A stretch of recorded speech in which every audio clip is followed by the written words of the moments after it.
যোৱাকালি তেওঁ এজন সংসদক তেওঁ এটা বিশেষ অনুষ্ঠানলৈ গৈ থাকোঁতে দিনৰ ২:৩০মান বজাত তেওঁ মুখত কলা কাপোৰ বান্ধি কেইজনমান দুৰ্বৃত্তই যিমান দূৰ সম্ভৱ এইটো শাসকীয় পক্ষৰে এটা ৰাজনৈতিক ষড়যন্ত্ৰ কৰি তেওঁক মাৰধৰ কৰা হৈছে ৰাজহুৱা স্থানত দিন দুপৰত। আৰু সেয়াই নহয়, তেওঁৰ গৃহৰক্ষীকো পুলিচৰ ওপৰতো এই দুৰ্বৃত্তই বা ৰাজনৈতিক ছত্ৰছায়াত থাকি একাংশ দুৰ্বৃত্তই তেওঁলোকক প্ৰহাৰ কৰিছে। আজি এই বৰ্তমান অসমখনত অকল গণতন্ত্ৰ, ভাৰতবৰ্ষ এখন বৃহত্তৰ গণতন্ত্ৰৰ দেশ, য'ত আজি এজন সংসদৰ নিৰাপত্তা নাই। আপোনালোকে জানে, যোৱা উপনিৰ্বাচনত চামগুৰি সমষ্টিত ৰকিবুল হুছেইনৰ সংসদ নিৰ্বাচিত হোৱাৰ পিছত খালী হোৱা সেই বিধানসভা নিৰ্বাচনত তেওঁৰ ল'ৰা আমাৰ তানজিল হুছেইনে নিৰ্বাচনৰ সময়ত যেদিনাখন তেওঁ নমিনেশ্যন দিবলৈ ওলাইছিল, নমিনেশ্যনত অংশগ্ৰহণ কৰিবলৈ যোৱা কংগ্ৰেছৰ বিধায়কৰ গাড়ী ভাঙি দিয়া হৈছিল।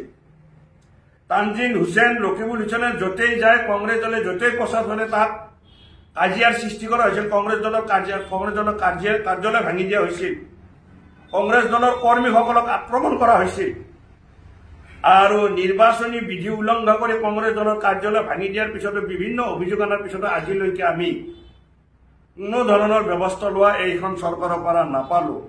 আমি কংগ্ৰেছ দলে পুনৰবাৰ অনুৰোধ জনাইছো যে ভিডিঅ' ভাইৰেল হৈছে, সকলো স্পষ্ট হৈ আছে, দোষী ব্যক্তিক দৃষ্টান্তমূলক শাস্তি দি চৰকাৰখনৰ কৰ্তব্য পালন কৰিবলৈ আমি অনুৰোধ জনাইছো।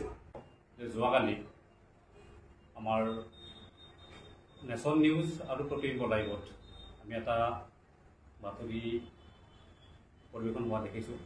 নিউজটোত আমাৰ এনেকুৱা ধৰণে আহিছে যে আমাৰ দুজন কৰ্মী কিছু কাজিয়াত লিপ্ত হৈছে আৰু সেইটো সম্পূৰ্ণ ব্যক্তিগতভাৱে কাজিয়াত লিপ্ত হৈছে। আচলতে তেওঁলোকৰ আমাৰ দলৰ কোনো সম্পৰ্ক নাই, সেই কাজিয়াৰ লগত সম্পৰ্ক নাই।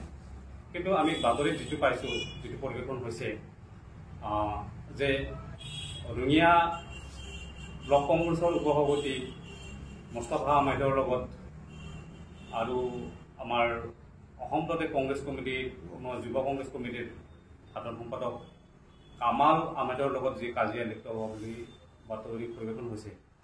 কিন্তু এই বাতৰিটোত যিটো মুস্তাফা কামাল, যিটো আমাৰ ৰঙিয়া ব্লক কংগ্ৰেছৰ উপসভাপতি বুলি কৈছে বা ৰঙিয়া কংগ্ৰেছৰ উপসভাপতি বুলি কৈছে, সেইটো সম্পূৰ্ণ গোপাত মিছা বা ভিত্তিহীন। কিন্তু আমাৰ দলীয় কোনো বিষয়বাদ নাই। গতিকে মই এই ক্ষেত্ৰত তেওঁৰ যি ধৰণে বাতৰি পৰিৱেশন হৈছে, তেওঁৰ উপসভাপতি হিচাপত মই এইটো অস্বীকাৰ কৰিছোঁ। আমাৰ ৰঙিয়া ব্লক কংগ্ৰেছৰ কোনো বিষয় নহয়। আৰু কামাল আহমেদ হ'ল আমাৰ অসম প্ৰদেশ যুৱ কংগ্ৰেছৰ সাধাৰণ সম্পাদক, তেওঁ আমাৰ উপসভাপতিও নহয়।